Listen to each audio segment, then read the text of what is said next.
Star Wars is now 40 years old. I find 99 objects that do 99... But a bitch ain't one. Welcome to Fat Man Batman. I'm Kevin Smith. I'm Mark Bernard. Okay, so Star Trek Discovery is happening whether you want it to or not. What is the sonic power Black Canary uses called in the comic book? Canary cry? Correct!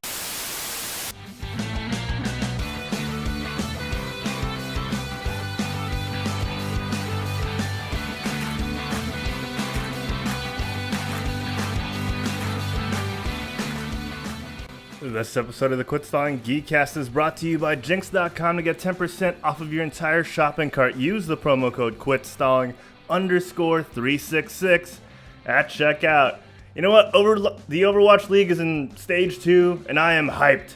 Kobolds and Catacombs is doing great, and I want more Blizzard swag, and so do you. Head on over to Jinx.com and use the promo code QuitStalling_366 at checkout. You get 10% off of all your gamer and geek swag. Use the promo code QuitStalling_366 at checkout. And you get 10% off of all of that. All of the stuff you put in your shopping cart. Whether it's a shirt, a hoodie, put some underwear in there. 10% off. Use the promo code QuitStalling_366 at checkout. Alright guys, let me turn this down. I'll turn this down real quick because it's a very special episode. So we gotta play some special bed music. Welcome everyone to the Quit Stalling Geekcast, Wakanda Forever. Wakanda Forever. All right, this is a weekly show that asks the important questions like how tight is that suit that T'Challa wears? Like can he actually wiggle out? Does he got it? How does he pee? We've been on a short hiatus for the past 2 weeks. It's comparable to Bucky's Wakanda and cryo sleep. But we're here. We're back, and it's gonna be a spoiler-filled show, people. If you have not seen any second of Black Panther, turn away because, ladies and gentlemen, Holy spoiler alert! It's a spoiler-filled episode. All right. And with me today, I got the geeks. Actually, you know what? What you talking about, Jay? I can hear your thoughts, man. I can hear your thoughts. I never freeze. Oh, no. Right? Oh. I never freeze when I'm broadcasting from the Quit Stalling Media Studio. Well, the new Quit Stalling Media Studio. I am your host for today and for every single Geekcast, especially this special Black Panther episode. My name is Herald. Yes, that is my real name. And with me, like I said, I got the geeks. Let's start off with my ever-dependable co-host, making his 22nd appearance on the show. No relation to Zuri. It's Juancho Saldana. How you doing, Juancho? Zuri? Zoe. Oh, I get it. No, you said Zuri, right?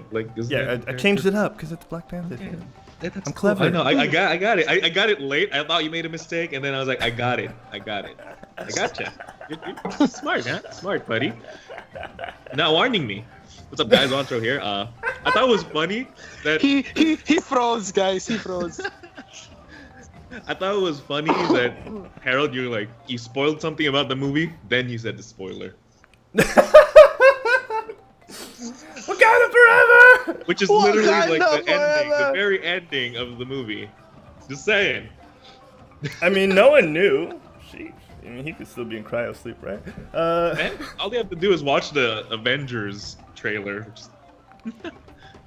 All right, and making his triumphant return to the Quit Stalling Geekcast, this man never freezes except in his profile photo that's currently displaying right now. It's Jay Sanchez, the aggro crag of geeks. How you doing, buddy?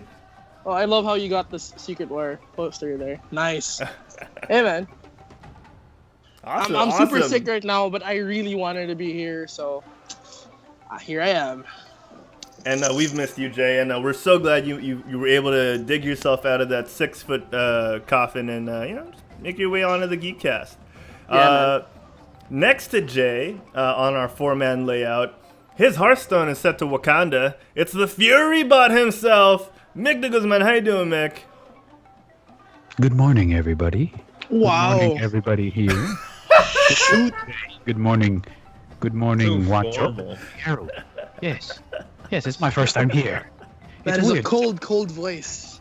because the border is orange. I'm not sure where I am. Why is the border orange? It's not the white that I'm used to. Am I still in Game Bite?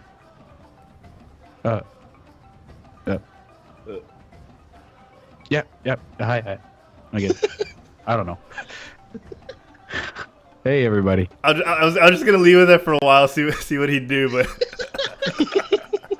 I thought that'd be cool. So yes, guys, Mick from Game Bite is joining us on tonight's very special Black Panther edition of the Quit Stalling Geekcast, and we've got a lot to talk about. But before we start off every show with a simple question, and I ask this not just to my co-hosts, but to you guys as well watching live on the Twitch chat. If you're listening to the podcast audio only or in a VOD, let us know via Twitter, via Facebook. Let us know, how are you and what have you been up to? Let's start off with Juancho. Juancho, man, it's been 2 weeks since I've seen you. What have you been up to? Normally, this is the part we ramble, but then there's 4 of us, so we have to keep it quick. So it's a royal ram. It's a royal ram. Ramble. Since the last time I went to Seattle just to literally watch Black Panther and hang out with my friend over there, Derek, we bought a board game literally just to play it once. Aww. And other than that, still looking for a job. Had an interview. One nice. interview. Yeah, so fingers crossed with that. That's Yeah, wonderful. man. You got to treat that Wakandan water with your chemical engineering. You know, you got to fix that up. You got to fix that up. Yeah, it's too All bad right, we don't know the chemical vibranium. It's we don't know it's that. VI. It's VI. It's They located right literally below. just opened their borders. Now I have to study this entire new thing. I know, It's right? crazy, right? What is it with fictional elements like Krypton, man? I mean, what's up with that, man? Oh, that's just it's just another radioactive material. It's used to power some super suits. You know. Oh, I see. Honey, Krypton. where's Krypton's my actually real, super by the way. suit? All right. I love how you screamed that in the top. You shouted that at the top of your lungs Oh, that was low, man. That was in low. the media studio just to test out the acoustics of the new area. Yes. All right, Mick, man, what have you been up to since last night's Game Bite? Since last night's Game Bite, I caught a cough and some colds. Aside from that, I haven't been watching a lot of stuff aside from the home gardening television because I love that stuff. Oh, Yeah. HGTV? Beachfront bargain hunt. Yeah. You should try Vacation house for Tiny House. free. You should try Tiny Yeah. House Nation. It's fun. Dude. Tiny Tiny House House Nation. I find that kind of Yeah. boring. No, I find it kind of boring because the thing. No offense to you. I mean, because let's face it, they all look alike. They all look the same. Oh, okay, It's yeah, all yeah, from, I it's like have to in agree. the same format. It's like the show Container Homes. That's true. They all Hey, look that's fun. just different shapes and stuff. It's not like Vacation Yeah. House for free where you're like, oh, okay, so we'll renovate this place. You'll spend this much and then you'll earn this much. So Yeah, you but you know where the good renovation is? what? It's with Bobby Burke at Queer Eye, guys. Oh, I heard about that. Amazing home renovation. Like, he is the MVP. Netflix series. I have I no should idea what that probably- is. Yeah, they finally got it on Netflix. Watch. She's the one who's been using the Netflix because she's been watching everything like Dynasty. She's been watching she's watching that Richie Rich. Oh yeah, that's one thing I've watched. You know the Richie Rich series on Netflix? Wait, what? There is. Yeah, there was a reboot like last year or last year. Really? Story's different. I He haven't seen that either. It's was not the- Macaulay How did you Culkin miss that? anymore though. Yeah. So the story is the I kid hope didn't not. vegetables. He found a renewable energy source from not eating his vegetables, so he sold it for $1 trillion. Now he's rich, and he has an idiot dad. He has a jealous What? sister than him. Oh, so he actually earned his money. So he actually earned this money this time. It's Oh, that's The parents weird. earned the money in the original I the know. original story. really, I mean, like the So parents. before he was rich, they called him Richie Rich. That's what? Yeah, He is he's Richard rich Richard. middle class. Richard. Richard. Working middle class. Oh man. All right, let's see here. There's people in the chat. Big Red Iceland says he's been busy at school. It's fun though. And Kate Kataguruma says he's listening while working on his thesis. Thank you. Oh, nice. Good luck on your thesis, man. Yeah, man. We're all You in. just missed it. We were talking about chemicals, you know. And maybe that could help your thesis. What is your thesis about, Kataguruma? All right, let us know. Jay, man, I'm gonna throw it off to you. What have you been up to? Well, besides being sick since last weekend, I have been trying to learn how to color comics. Oh. Like legit be a colorist, and I am enjoying. Like, I'm not good yet, but it's fun. It's like advanced adult coloring books, pretty much is what you do. Yeah, using awesome. a computer. That must be like so stress relieving, like to be able to do that. Yeah. That's awesome, dude. Good stuff. How long have you been trying that for? Half the people here have been sick the past week. A month? Yeah. I've been doing it for a month. I just caught mine. That's bad.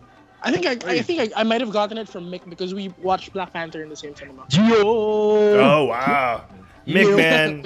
Yeah, you gotta. As soon as the movie ended, Mick was like, But I Jay- need to be on the podcast. I need to be on that podcast, man. Dude, Jay was with other peeps, and I was with other peeps. When I saw who he was with, I was like, okay, I'm not gonna approach. I know this man is on a roll. And then I saw him, and I finally got him by himself. Yes. Let's leave it at that, sir. Let's leave it at that. You're crazy, man.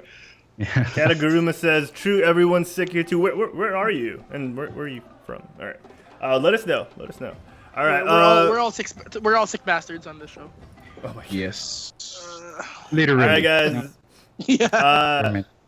Let's see. I don't have any proper soundbite because I totally forgot. I was supposed to make one, but let's do a fighting one that I've been using for Game Bite to start off the proper segments. Here we go.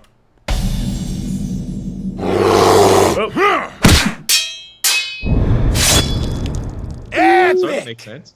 Yeah, sort of makes sense, right? All right, guys, it's time for the meat of the show. If you guys haven't seen it yet, well, too late. We're talking about Black Panther. We're talking about Black Panther right now. It's gonna be spoiler filled. We've got a lot to talk about, and I want to start off with the music, guys. I know I wrote down culture building, but I want to start off with the music because that's all, folks. The music in this movie was so good for me, and it had like a mix of hip hop and a lot of ethnic pieces, and it just felt like one really long music video. It was, and if it was a long music video, it'd be better than R. Kelly's 24-hour album. Like I said. Oh. I recently just saw that, like fairly recently. Blew my mind. Oh really? Yeah.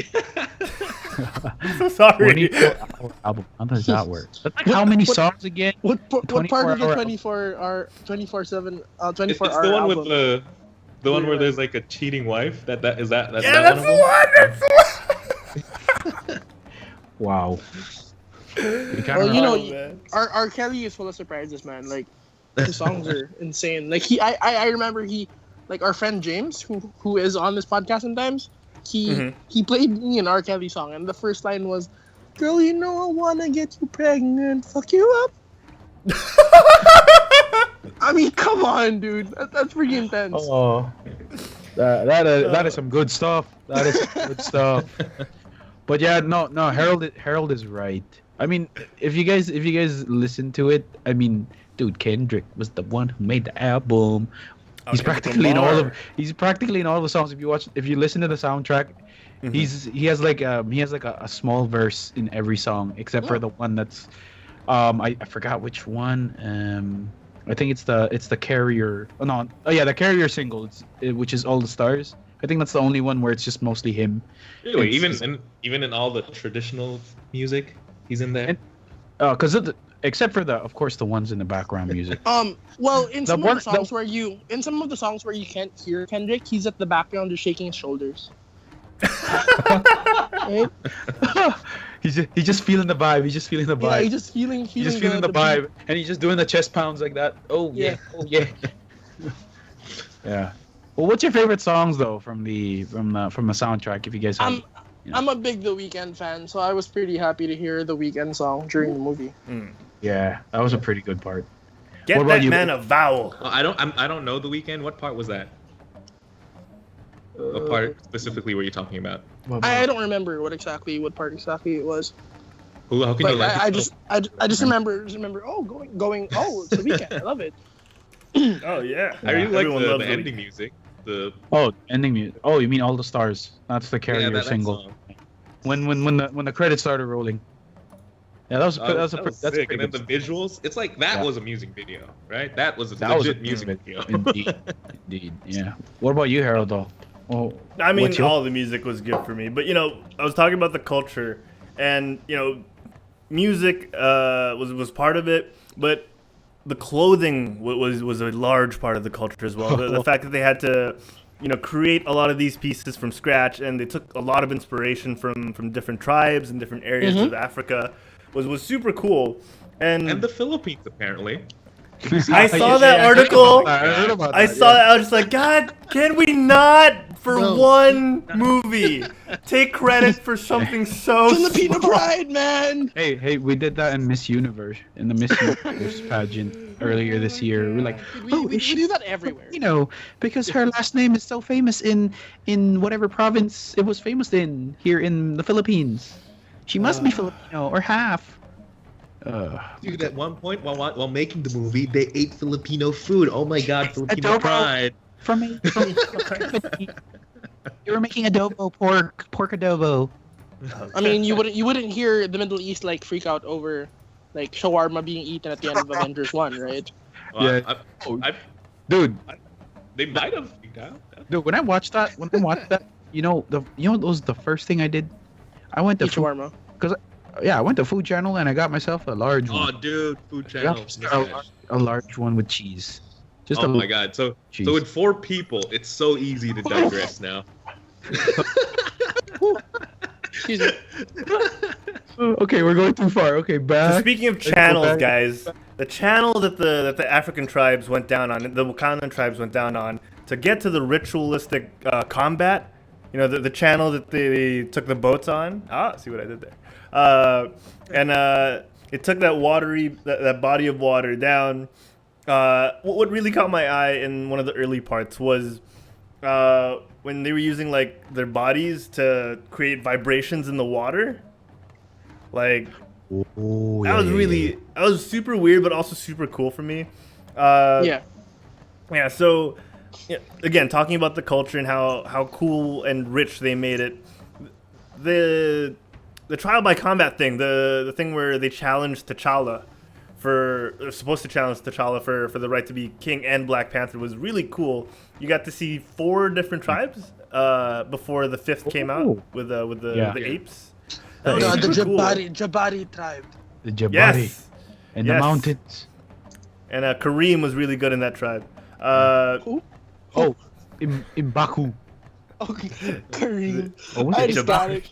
Crazy, Harold. Yeah, it's in Baku. There we go. Yeah, so Kareem Abdul-Jabari tribe. Crazy. oh man.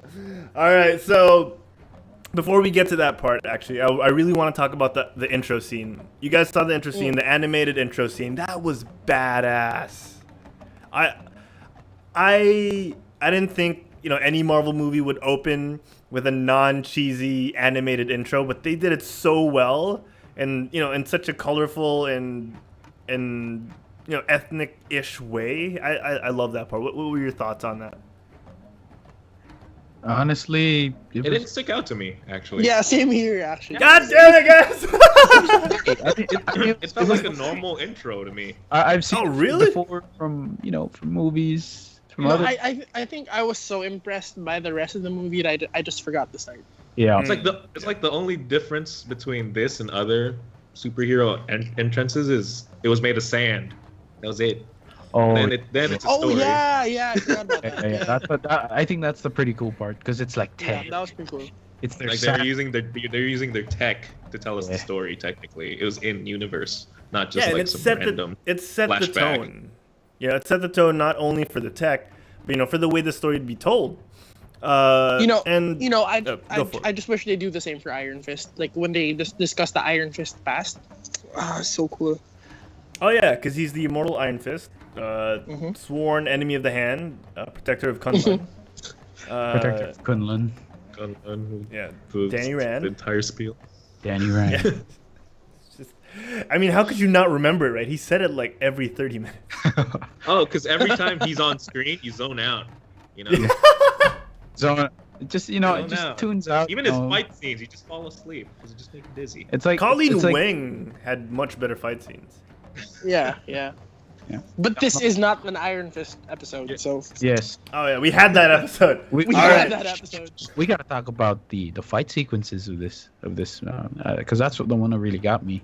That one that really Okay, got me go good. for it. Well, Start us off. first and foremost, I really like the trial by combat ones. I find it like a unique factor in that game because but then the only thing that really not that game, I mean that movie, but what really like disturbed me about it was the fact that you could just remove the powers of the Black Panther really fast, and then you just get it back. So it just made me think, I'm like, so if like someone like Iron Man wants to get rid of Black Panther, all he has to do is get the flower, get that thing that removes it from the body. No, but Get the into thing is, I don't think it's easy to make that potion thing they made him drink. Like Really? Well, I mean, they the- burned it down too. So. to give them No. the power, all you had to do no, was put it yeah, on the but, bowl and grind but I it. mean to take it out. And- So I mean, Oh, the to take potion it they out? use to take it out. Yeah, Yeah. that's gonna be hard They because did. you don't know what the 11 secret herbs and spices are. 11 secret herbs and spices. You can Like, find. I Exactly. have no idea. Yeah, that's true. That's true.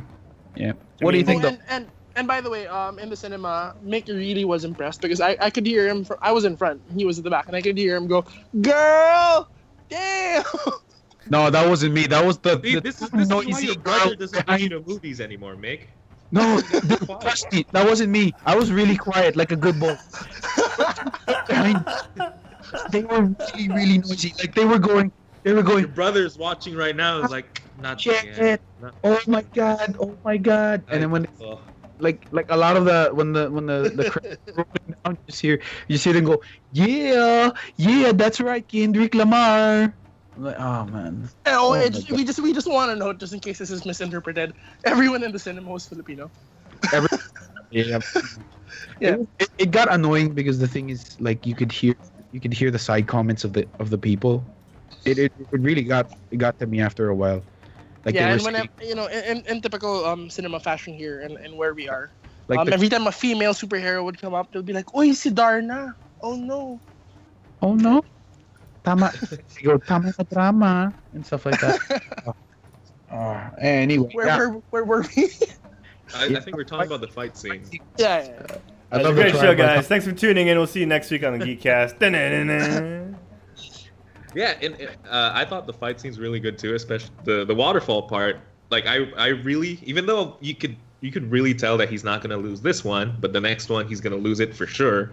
Yeah. I felt really, really tense just because, like, I don't know, like the way they were fighting and it was off a cliff. Yeah. Like, for someone who's like scared to look at the side of a mall, you know, because he's scared of heights, I was like, fuck, that's terrifying. I cannot be the king of Wakanda. I think You I can think have that- this own. I think that scene was the first time I actually ended up leaning forward because I was so excited. Like the moment M'Baku came out, and I was like, "Oh no, it's Man-Ape! This is awesome!" Like I never thought I would see Man-Ape on screen. Oh my gosh! Like that was the first major smile I made during the movie. Like, I think no so one excited. thought they would ever see Matt on screen. Right? Yeah. I'm pretty sure his name isn't Man-Ape too in the universe, so. Yeah, but they never actually said it in the movie. They never called him Man-Ape. Yeah, They because just it's kind of implied it with the racist. mask and the. Yeah, it is kind of racist. I'm aside with him. He's It he's is the kinda racist coolest to be called- monkey in the jungle, Hey. buddy. Hey, Yeah. it's not racist if your whole town goes who. Come on, guys. And you're like your Yeah. spirit. They're asking for it. Yeah. It's like your Your tribe animal is an ape. Well, gorilla, I think. Yeah, they're the Gorilla or gorilla ape? cult. It's a gorilla cult. Yeah, we live in yeah. the mountains. and stuff like that. Gorilla. All right. Moving on. Yeah, real quick. M'Baku was super cool. I have to admit, he's one of those antagonists that weren't really antagonists, and you kind of wanted him to work I think with the he was my favorite protagonist. character in the entire movie. Oh, really? Yeah, he was Pumbaa to me. He was Pumbaa. He was like the goofy big guy. Who was Timon? Yeah. Timon is that guy, the Martin Freeman. Bilbo Baggins. Everett dude. Ross. Yeah. Yeah, Ross. Dude, the movie was just Lion King. If you think about it, right? No, and yeah, No, man. M'Baku did end up being Those- super funny because he talked about cannibalism and I'm just kidding, we're vegetarians. You know, like it was really funny. Like he had really good punchlines. Yeah, and his comedy was on delivery. It was really, really good delivery. Yeah, definitely. All right. guys. That's actually the best thing I have to say about this movie. That it M'Baku? wasn't too Disney-ified. Oh yeah. Yeah. You know, like the jokes just didn't come out of nowhere. They actually served purpose. You know Yeah, what The difference Last was? Jedi. You know what the difference was? The humor was dry. It was British. I loved it. I was laughing so hard. Yeah. I just thought that like I said, the humor had purpose. It's like they're just not throwing jokes. Like the only people who made like actual jokes were like Zuri, and that was part of her character because she's the childish genius, and then the man-ape guy.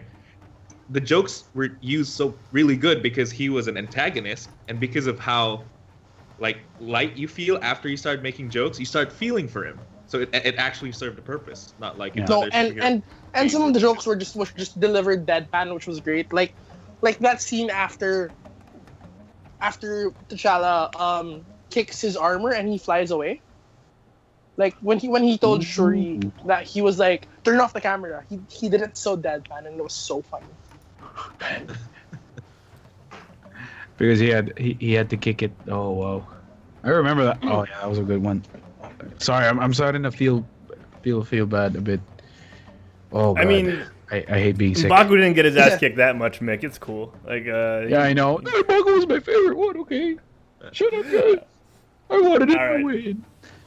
All right, so one of the things that really stuck out for me was how well women were portrayed in the movie and in their tribes. The Dora Milaje, led by Okoye, and Nakia as well. Portrayed by what's her name, Lupita Nyong'o. Really good characters, really strong characters, and for once I didn't have that awkward feeling of, are they gonna need to be rescued? Like. If anything, she was pissed that Black Panther showed up to ruin her mission with Nakia, and they pretty much took the lead in their covert operation in South Korea, which was really cool. Especially when Okoye was made out, and to be not from there, and she whipped out that frigging spear. I was like, okay, it's about to go down, and she just whips like 7 guys, like easy. Mm-hmm. That was actually, was that the starting sequence? Am I correct? That was the that was the first scene in Korea, I think. Yeah. Oh, yeah, the first. Oh, scene I was in thinking Korea. of the bus. No, when they saved a bunch of people at the start. The truck scene. The truck scene was the first one. Yeah, it was when Nakia was one of the captives, right? Am I right? Yeah. She was like undercover as one of the captives. That was pretty cool. When I didn't really know. Like I was like, why are they focusing on her? I was one of those I don't really read that much comics, so I'm like, okay, why is that girl? We'll change that. Oh shit! I just go like that. That's pretty nice. It was a nice surprise for me. Mm-hmm. Yeah. All right. So what other scenes caught your eyes? Juancho, man. Let's see here. Honestly, it's just all the waterfall scenes and all the other world scenes. I really like those. Just the pretty scenes, just the eye candy scenes, really. Yeah, I think they were talking really, about really well done. Yeah, you're talking about the otherworld scenes, like the dream sequences when someone like T'Challa would take the Black Panther serum and go into that dream when they're state. all pretty much tripping on drugs, really. Yeah, Oh, Jay, Harold- man. That's what that was. Yeah, I want to Harold, ask you, when- Jay, you specifically. When TLC wrote "Don't go waterfalls" and their chorus "Don't go chasing waterfalls," they were just doing it for Juancho, because that's all know. he sees, man. Just the waterfalls. For me, I think the best scene was actually the dream sequence after Killmonger got the heart-shaped herb and he was buried. Like the dream sequence with his dad, Sterling K. Brown, that was amazing. Ooh. They were both crying. I was like, shit, these guys are such good actors. Yeah, man, that scene had one of the best lines, which was oh man, correct me if I'm wrong. No tears for me. That's what he said, right? No tears for me. Because So good, so Yeah, good. that was Yeah. wow. And that's one of the scenes that really defines Killmonger's characters, because you could see how empathetic he was, not just towards his dad, but like towards the people that he grew up around, like his community in Oakland and all that. Like you could see how much growing up alone in that environment shaped him, and how you can empathize at how angry he was and how confused he was, because He's probably the best Marvel villain we've had Ever. Ooh, that's a huge claim, dude. I mean, Yeah, we'll get to that Michael Keaton is later. up there. Michael Keaton's Vulture is up there. Okay, so we'll get to that Vulture. later. We'll get to that later. It's just Yeah, like the you go past first. Marvel movies have like really suffered because of their villains. They've yeah. always Yeah. been too one-dimensional. Yep. Yeah, You really can't relate, and then suddenly you have this guy. yeah. Even And- Obadiah Stane, who started us off in the Marvel universe as a villain, very flat, very one note, and that's Jeff Bridges as an actor, like unable to bring more dimensions to Obadiah Stane. Dimension Whiplash from Iron Man 2. Oh man, don't get me started. with I Whiplash. don't know My about you board. guys, My board. but my favorite villain from the whole MCU is Colonel Emmett Zemo. Emmett. Helmet. He's my favorite one because it really is it's just him just getting revenge in the weirdest way possible. Like you didn't And even he- expect it. And Like, you're he did it without the purple sock over his head, right? I mean, Yes. Oh, that was amazing. disappointing. No, I was so disappointed by that. I was so same. disappointed I was by like, that. I need to see the beanie over his face, please. God. Yeah. Like, okay, so going back, circling back to Black Panther and the story beats that really resonate with you. The fact that it talks a lot about family as well. It gets to a point where you start to question, like, who can you trust in this world? Because, you find out T'Chaka murdered his own brother, but it's because he was protecting one of his people. Like, it gets really conflicting and difficult to watch, and that's one of the things I loved about Black Panther was there was no direct, like, okay, this guy is definitely the good guy. They unveil the story so much to the point where not only do you feel like sometimes you have to choose a side, but at the same time, you don't know what side to choose because, you change a couple of the lines and characteristics with, let's say, Killmonger, and it's a completely different movie. It's a completely different character. He goes, you change a couple of things with him, and he goes from vindictive, chaotic, evil guy to, oh my god, redemption story, trying to just get back home. Like you have so many lines of story that can be explored and changed, and just seeing it unfold before you was a crazy experience for me. And that's just go Juancho. Sorry, if it just wasn't for the ending part of the movie, which is just super typical super villainy where I'm gonna send a rocket to end the world, and you have to stop it, and his name wasn't Killmonger. It wasn't a rocket, thought it was that, guns, he man. could be the good guy. He could be Come the. on. No, I mean, like, no, figuratively speaking, it's like, that whole scenario where, let me bring doomsday to everybody and stuff. Take all of this. Kaboom, kaboom, kaboom. If it wasn't for Yeah. that, I would have. If it wasn't for that, I would have thought that Killmonger, he could have been the hero of the movie.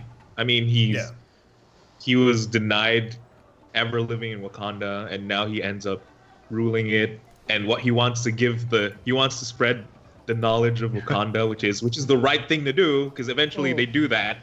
He just did it in the wrong way, you know. So wrong. Just if it wasn't for that, he would be. It only makes sense. And he won. He had royal blood. He won the right, like in a legit way. So technically, he's the true king. No, he never won because T'Challa never submitted nor died. Yes. He should be dead if it wasn't for outside interference. And what's the point of like having the spear people? You know, in like the first part, there's supposed to be almost no interference. Like it's supposed to be just them. Technically, Black Panther cheated and took some drugs, and then asked for. Well, Killmonger took drugs too. Yeah. Well, it's because he won already. It's because they thought he was dead. He has the right really to like... drugs. He has the right to drugs. No, but think about it. If they actually like continue the challenge, they'd be scared. I mean, like people who would go like, "Oh, take this drink," and I'm pretty sure Killmonger would go, "No, fuck you. I'm going to keep this." And dude, he was like the clear winner of that fight. You know? Yeah. If he legit just cut his throat, he'd win. He'd be king. But no, he had to be a super villain. So just snap Knocked him off the edge. and then throw it. You know, just to make sure you snap the neck and then you throw him. But you know that scene where he threw T'Challa off Juancho's favorite waterfall. One of many. From the comics. It was from the comics. Yeah. Yeah. No, I mean, Again, it's a 27-year-old facing off against a 40-year-old. On some level, he did have an advantage, but he was clear and by far superior in terms of combat. But again, when you question the motives, you know, he was unlikable to a sense at that point because he was peeing all over their heritage. You know, I thought you went there to see the heritage, man. Now you're peeing all over it and burning shit up. I mean, come on. Burn it all. Yeah. Burn it down. So, real quick, the Tau Empire said, I came in at a serious time. Yeah, sorry, we kind of got into it, bro. I'm sorry. I'm really sorry about that. You know. No, but yeah. We're talking about drugs and the monarchy. Yeah, and speaking of drugs and the monarchy, T'Challa was given one of the greatest lines I've ever heard a father tell a son. Which is, it's tough for a good man to be a king, you know, and you say, you're a good man, and it's tough for a good man to be a king, which is pretty much the truth for any leader. You know, if you have pure intentions, you know, it's gonna be really difficult for you to lead. Yeah, because you're gonna always want to do the right thing. Because absolute power corrupts absolutely. Yeah, yeah, you know. That is a good one. That is a good one, sir. I give you points. Yeah. So peeling back away from points. Yeah, peeling away back from the serious stuff. I love how everyone in the movie involved in the movie does something. You know what I mean? Like every person who has a speaking line isn't just there to be, thrown away. Stanley. Well, the man is on his last legs. Let's give him that. Like you know what I mean. Like Martin Freeman was well used. Even Claw was well used. Yep. Underused for me. Underused. I'll talk about that later. Oh yeah.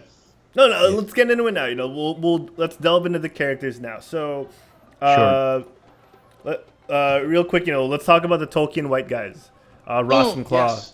Tolkien white guys. Do I start? Jay should go first, definitely. All right. So the first thing I loved about the Tolkien white guys is how Martin Freeman was still practically Bilbo, doing Bilbo-y things. Like, when he was brought into Wakanda, he did not want to be there. But then he still tried to be a brave little hobbit and did the right thing. I loved it. It was still such a Bilbo thing. Martin Freeman is like the best lost actor. Yeah. Yeah. He's good when he's lost. Even in Hitchhiker's Guide. Hitchhiker's Guide, yeah. Oh my God, yeah, Hitchhiker's Guide. That is so true. He was perfect for that. Like I'm reading the books now, and it's still him. I see. Like everyone else, I'm imagining to be someone else, but then for his character, it's still him. Love it. Guys, Martin Freeman. Yeah, man, Martin Freeman. Ross. He was a CIA agent, right? CIA. Yeah. Yeah. Ross. Saves Nakia. Finds out about first non-African, because I'm assuming Claw's African in the MCU, to find out about Wakanda and see it, and the guy's trustworthy and ends up saving the day from in Juancho's beloved scene where he shoots down the plane taking the weapons away from Wakanda. This guy, for all intents and purposes, initially was used as a foil for humor and being the Dorothy in Oz, but ends up being a complete badass and just ends up saving the day. He's technically the one who saves the day. Yeah. Yeah. He was the one who stopped practically everything. I mean, they didn't really do anything. Black, he just Black really Panther got chilled. one plane, right? He got one plane. I think, yeah. And then he just go, rawr, he just started beating up a rhino or something. Yeah. He was just beating up a rhino while, Ross just did all the work. He Props did all to the that guy. work while a giant mosquito plane thing was shooting at his face. Shooting at his face. And he was prepared to die for not his people. Not like Straight Yeah. other from dude spinal who surgery. rightfully lost the throne, and he's so salty he wanted a rematch. yeah. Juancho is the guy who roots for Johnny in the Karate Kid. Yeah. He rightfully won the throne, buddy. Him and James.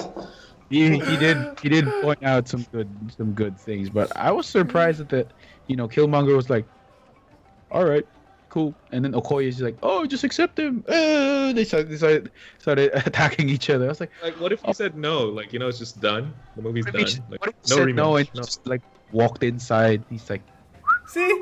I just hear Barney Stinson's voice in my head being like, Eric Killmonger was the Black Panther. Like, I just hear him in my head. I just want to Maybe 20 years down the line, there's gonna be new little Juanchos and new little James saying that same thing. I like to point out that I liked Killmonger's Black Panther suit more than T'Challa's. No, Black the gold was overkill, man. I think. No, dude, they should have fused and just became the LA Lakers. Really, that's what should have happened. The LA Lakers. Like at the end, he should have worn both necklaces and just would have been like LA Lakers. In the necklace, it's like silver, and then it's gold, and then it's silver again. That would be nice. I wonder what it would look like though. No, I just want the cape, like the old school, early 2000s, late 90s Black Panther cape. That's what I want. Anyway, so Jay, you were saying something about Killmonger before. No, we're doing Claw, I think now. We're doing Claw. No, I was gonna. Oh, say right, something sorry, about Claw. I love Claw, man. I wish Claw would come back for the next movie. That's what I want. It's gonna be hard since he's dead. No, but the thing is, Man.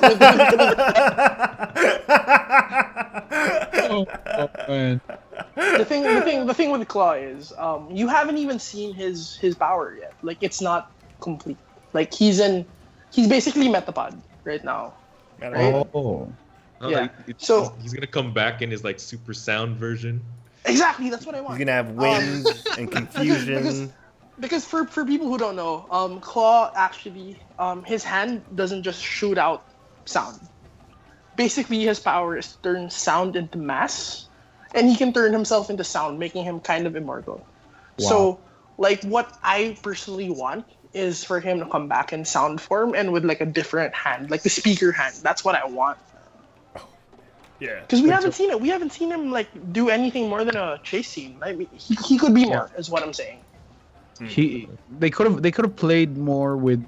They could have actually added more with the character. I actually agree with you with that one. But Yeah, like- then, to some extent, it just made Killmonger look even more badass. I think that's what I they know. were trying to do. Yeah. I think they had What had I think Claw he as a did a lot sacrificial for a lamb. side person in the movie. what I'm saying is, his body may have died, but his But hand that was connected to him is still alive. I mean, it could still be alive, and it could create a sound version of him. That's what I want. Yeah, that could be something with a conscience as Right? well. And that South African accent. Yeah. Oh yeah, it was spot on, bro. Really good, spot g- on. His Hey, bro. his voice, and the accent together, and just the amount of fun he was having with that character. Like he's he's Andy Serkis, finally man. not covered in balls. Yeah. Pause for laughs. He's finally not. He's not doing CGI work. He's finally in front of the camera, and he's His you arm could is tell he was. CGI. Oh, that's true. He Yeah. probably covered that, but No, they he's really cut off his enjoying. arm and put a robot arm there. Come on, Juancho. Yeah. Then they really cut it off again. But yeah, you could tell he was enjoying, right? Like when they left that Yeah. night, that illegal nightclub, and he was laughing. You could tell that was genuine, and he was Yeah. enjoying being out in the street for once. He's like, finally I'm free. Kataguruma. I love the interrogation scene with both Bilbo and Yeah. Gollum. Like that was so cool. That's awesome. It's like reunion. Yeah. Filthy hobbits. All right, Also, the singer, Kataguruma. he actually. Oh, sorry. Go ahead. Yeah. What was that So, one? I was about to say he also had the scene where he literally only had one arm and he was in a gunfight with Killmonger. Oh, He was Yeah. doing shit. Okay, so yeah, that's true. yeah, Kataguruma is in the chat. Oh yeah, He's saying, Kataguruma says, "What if Claw just went to sound? like?" Huh? Or something and still be something alive. and still Or be dimension. alive. There we go. That's like the second time we've done that in, I know. in two shows. Last time though, it was like perfectly in sync. This time we're kind of off. Yeah. Jay, so thoughts, man. Kataguruma says, what if Claw just went to like a sound realm or something and is still alive, like a sound dimension? Would that work for you? If there was if the sound kind of took his soul or something and brought it there and brings him back America later, style. that's fine with me. That's fine with Yeah. me. Captain America or Batman style, Yeah. Mm. Yeah, that'd be pretty cool. And it'd give him an excuse to be, CG. Technically, Use them balls all over again. he can never escape it. He was meant. Those facial expressions are so priceless. They just gotta capture that for CGI. I thought Mick was gonna go a different way. I was expecting him to be he was just meant to be covered in balls. All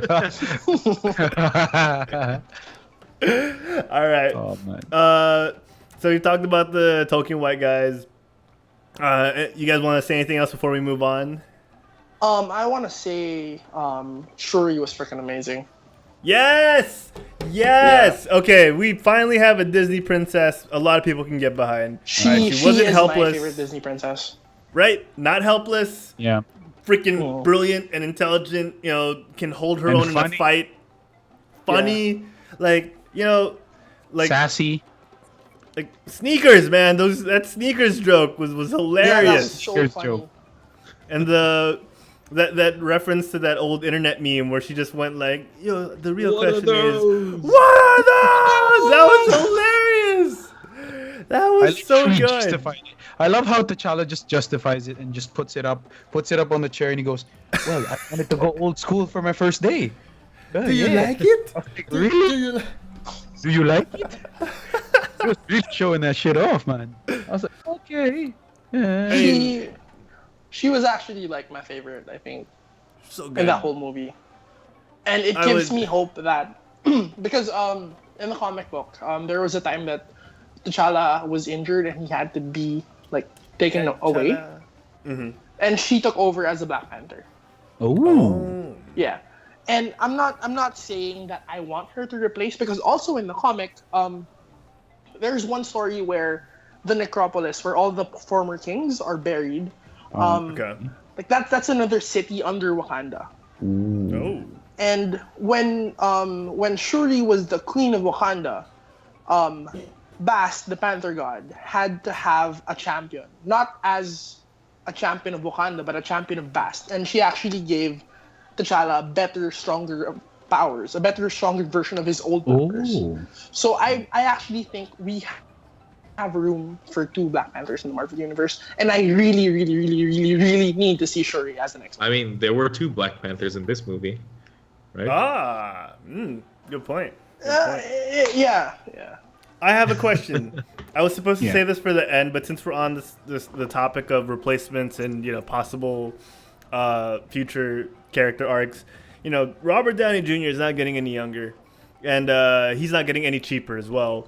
What are your thoughts on Shuri being a tech genius? Kind of stepping into the role of rescue maybe, or an Iron. No, there's already a character that would fit her great. I would personally rather see her as the next Black Panther. But she would make for a great Riri Williams. She would make for a great Ironheart. Oh. Yeah. I mean, Ironheart's the person who replaced Tony Stark as the new Iron Man of the Marvel Universe. What I'm saying is, like, in a cinematic, in the MCU, you think, would you guys think there's a way that maybe they could write that in that she would be the one to replace him? I feel like I would just make her Ironheart, like, just period. Just do it. Like, go for it. I support it. I feel like if they just lose Robert Downey Jr., so they lose the face of Marvel, I feel like the Black Panther could be like the next guy. Yeah, Oh, definitely. Like for the next few what do you call it? What do we Phase call 5, Phase them? 6, Phase Phases, 7. the next phases. He could be the next face. The guy recruiting people, the guy in all the cameos. He's like the leader of the Avengers. Yeah, I actually tweeted as soon as I got home from the movie. I tweeted that I think the Black Panther, T'Challa, needs to be, like, in wrestling terms, needs to be booked as the face. He needs to be booked as the guapo guy, the awesome guy from the Avengers that everyone wants to be. Bro. He needs to be the John Cena of the Avengers, man. Unbeatable. I think it could work. Would kick out of every finisher. He's the next John. Boseman has proved that his character is extremely likable. Yeah. And extremely likable. He has the resources to be the leader. Yeah. He has such charisma, dude. He has such charisma without being a dick, because I'm one of those few guys who hated Iron Man. He's kind of like this would unite all of us. The Captain America team, the Iron Man team. I think if you make Black Panther the new head, it'll unite both sides. True. Well, I feel like Spider-Man. I feel like Black Panther. It reminds me a lot about, like watching Batman to some extent, except the difference is that aside from being filthy rich, he's also super strong, and he actually has superpowers. Yeah, he has some extra power.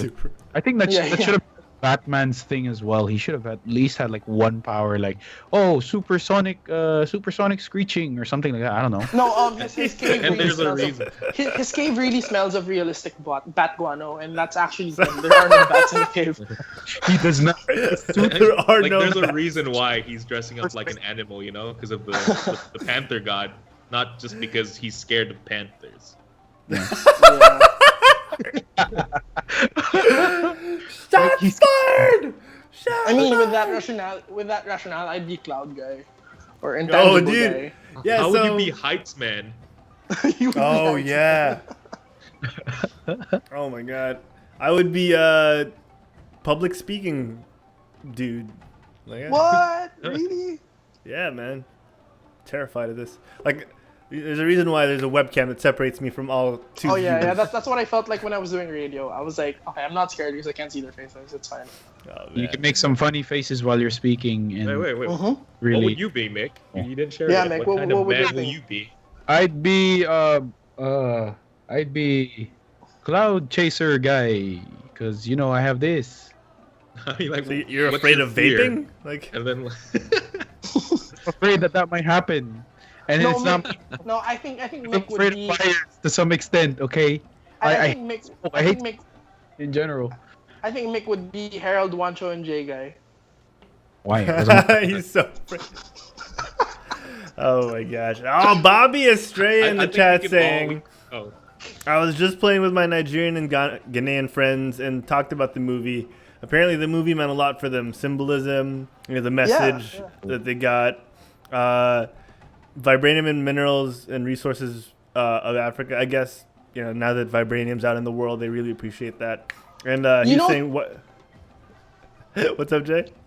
You know, to be honest, I think you can watch the movie twice. You can watch it first round just as a casual, like, or like legit comic book guy, and then afterwards you can actually just watch it and actually see the undertones, the little things like they put in there to discuss like the deeper things. And like there was one scene actually that like struck me. That scene in Korea when they were gonna when T'Challa already had Claw, right? And he was gonna beat him up, but then Nakia and Okoye were like, "No, don't do it. People are watching." I mean, isn't that like a symbol of like an interpretation of how the darker skinned people have to be careful of what they're doing because they're judged differently from other people. Oh like, yeah, it's those it's those little things. I mean, I'm sure that's not the only one. Yeah. So I completely understand why people are like so proud to wear their traditional clothes to the movie, why they're dancing, why they're just freaking out. It's really great to see, man. Like, it's amazing. Yeah, definitely. And you know, one of the things I caught was just you remember that, I think at the end, that when he talks about not making walls but bridges, I just thought Trump stands down. Gosh. That's what he's talking Dude. about. Oh, this is it the was quote. such a powerful message. Yeah, this is the quote. The wise build bridges, foolish build barriers. That's pretty. Oh yeah, that I was like, foolish build barriers. Trump. That's pretty. Good job. Yeah, and I watched. You guys know how it should have ended, right? Like that YouTube channel. Yeah, the YouTube channel. Yeah. Yeah, they do reviews now, and one of the things that was pointed out in his review of Black Panther was, you know, it's the movie in itself is great symbolism in general for today, you know, because we as people have heritage, culture that we want to preserve, we have lands that we want to protect, you know, people are innately prideful, and you know, how do we know what the right thing is? You know, looking at the movie, because you have conflicting points of view of what's right. You have Killmonger's point of view. You have T'Challa's point of view of more passive way of leading before he, you know, has the fight with Killmonger. And you know, it also has those tones of, you know, how do we trust people that lead us? You know, how can we trust our own families? Going back to that part, you know, and you know, how do we trust the people we love? And, I mean, you know, like even freaking Wakabi fucking betrayed T'Challa. Right. Now his best friend, right? Yeah. Right. Best friend and lover of Okoye. Okoye, yeah. Yeah. Lover. Dude. Lover. Yeah, and That then, sucks. you know, when a rhino can pick Okoye over Wakabi, you know something's up, right? I just think this film, including Wonder Woman from last year, is really, really good because it shows the executives in Hollywood that it doesn't have to be a prototypical white man superhero that brings you the money. It could be someone else. And I think that's really, really good because we're gonna get way more stories, and that's all we want as fans. Yeah. And then No, sorry, not for DC. No, For keep going, DC, keep we going. also want good stories. Just Yeah. just to make that clear. No, yeah, that's you bring up a very good point. And you know, I the next step would be, you know, when people start arguing about, oh my God, this story of our African heritage is so westernized. That's the next step. Yeah. Like people will start fighting about how authentic it is instead of we don't even get represented. Period. You know, like Yeah. Oh no, there were some articles that came out about you know that kind of situation where this was the perfect time for you to represent this specific group and you never took the chance, and they were giving them flack for it. I was like, really, people come on, starting man. to nitpick. Yeah, people Come on, starting man. to nitpick. Well, at least now we get I to wanna talk mention about it. stuff like this. And personally, Like- what group though? Oh, I can't hear you, Harold. He froze. Oh no, I he's think he really did freeze. He's mouthing the words. Yeah. No, and the cool thing is, you know, they've managed to dig through a lot of like the heritage of African and managed to represent a lot of things. They use a language that is barely, you know, used in the whole of Africa, but you know, it's still Yeah. it's not on the level of Afrikaans, but it's still, you know, deeply rooted in Africa, and it's such a great language that you think like, oh, did they make this up? That it's so good, and Wow.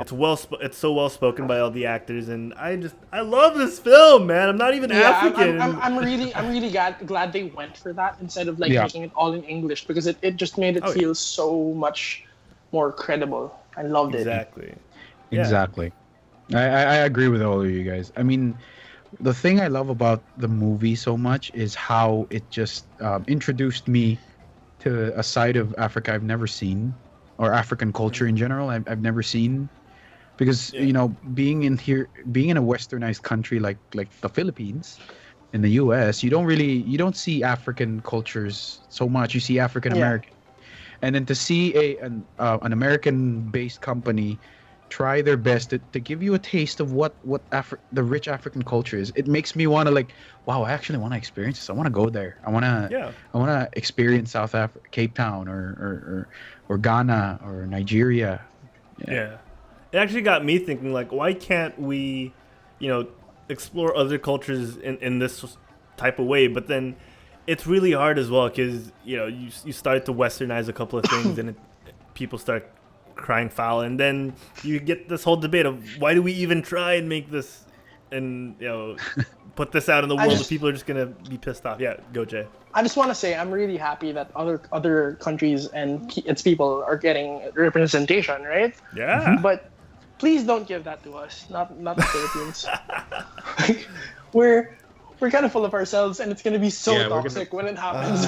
Yeah, it's so bad. Our head is gonna grow we're gonna be so freaking toxic, dude. It's gonna be It's like how they're just gonna go, oh no, our Filipino elements were actually copied by the Africans before.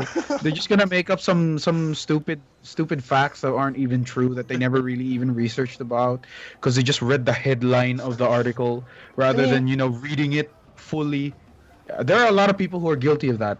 Hopefully, you guys in chat, you're not part of that. You're not part of that group. But there's a reason why other countries don't like playing with us on their servers, right? Yeah.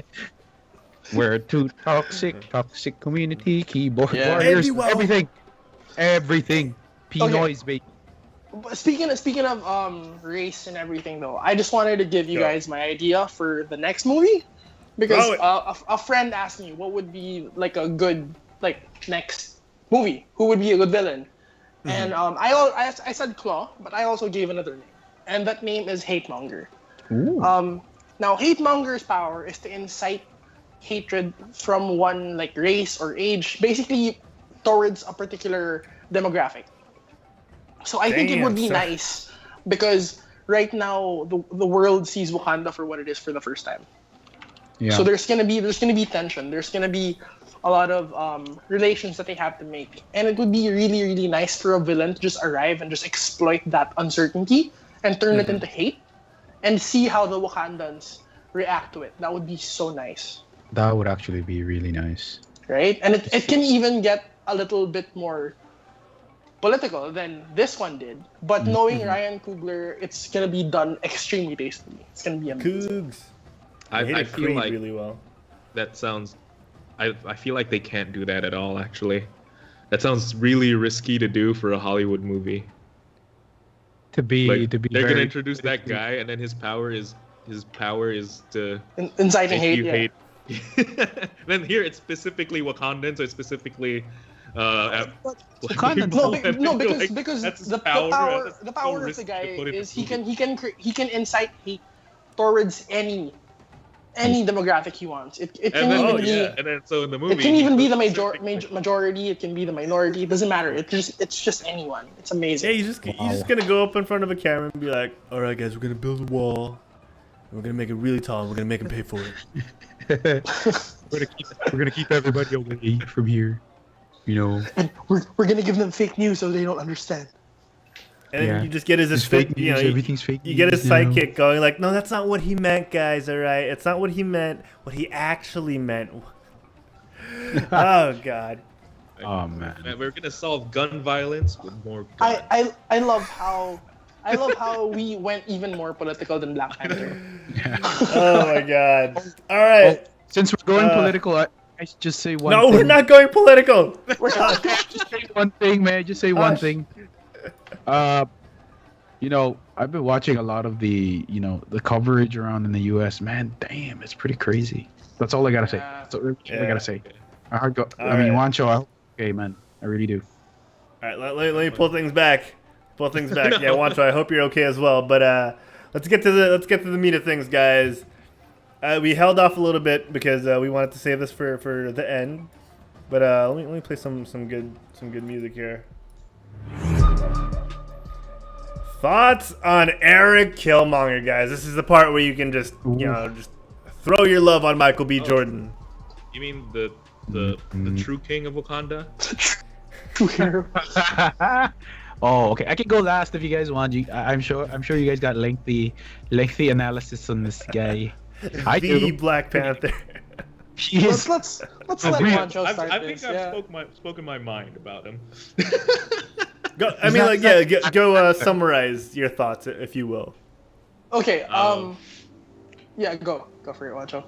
Oh, okay. No, I think like I said, I think he was a great Marvel villain just because so many villains in the past have always just been one-sided, like especially the ones in Avengers titles. Oh no, not Loki. Well, not Loki. The Ultron was like, he felt one-dimensional, and yeah, like I really felt empathetic to this character. So, and for me, what carries a story is always the villain, what the person has to fight against. That's why The Dark Knight's so good, because we had such a great Joker.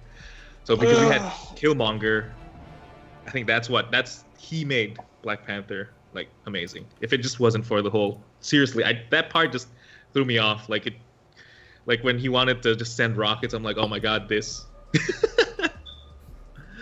and he got power in a pretty legit way. I mean, he won a fist fight and now he's king. Yeah. That's definitely how you should choose your political leaders. Trial by combat. Either submit or death. Wow. Yeah, and I guess a good thing is what Marvel did. It felt a little different since he was a great villain, but he still portrayed what every Marvel origin movie does, is that he's basically the anti-Black Panther, like how Obadiah Stane was like the anti-Iron Man, and I forget the villain in Ant-Man, but like literally almost every origin movie Yellow is Jacket. Yeah, it's just Yellow Jacket's the in every origin movie. It's just totally a forgot. superhero fighting against his evil self, and he did it well in the formula, but it also felt a little different. That's it. Okay, for me, I just want to take this chance to hit DC up again, and hey baby, hit me up. Yeah, I want to say Killmonger in the comics was not Black Panther's cousin. He wasn't even related to Black Panther, and that's why in the comic he was poisoned by the legit heart-shaped herb, because it's only meant for the royal line. And he had to take a synthetic version of it just to get the powers. So what I mean by targeting DC is, there's a thing with Marvel where everything they change makes sense, and everything they change helps the story. Like, they don't just change it because they can. Hey man, and I think feel Cavill like that's without a mustache is a great change. Yeah, but yeah, like I feel like changes like that make the film better. Like, instead of keeping Natalie Portman's character a med practitioner, they made her a physicist, and it made sense in the story. It's those things. It makes sense, and I'm fine with it. So Killmonger, I love how they detracted from the comics. It's shocking for me to hear that come out of my mouth, but I actually completely love this character. And that hair, it really works. Yeah, the hair was pretty good, Yeah. That's it. Amazing character. He's my second favorite Marvel villain after Keaton's Vulture. Ooh, cool. I see. Cool. Cool. All right, Mick, your thoughts. Okay, I'll start with the pros. Okay, first and foremost, I really liked his portrayal of Killmonger. I like how Michael B. Jordan took the time to study Heath Ledger's Joker and Michael Fassbender's Magneto, just to give a really good portrayal of how this He's like a modern day social justice warrior. That happens to be of Wakandan royal descent. All right.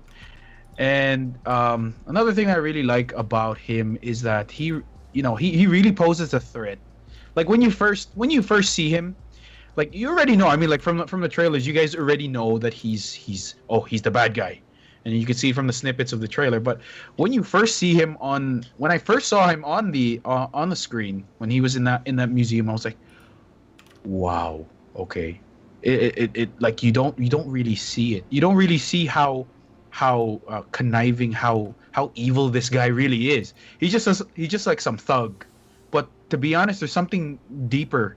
Like once as it progresses, you're like, wow, this guy is really like. It's an engineering degree from MIT. That's what. Yeah, that's probably the engineering degree from MIT. Yeah. So that's basically the pros and the cons. Honestly, I know you guys might hate me for this. I would have taken him more seriously if he spoke in a different accent.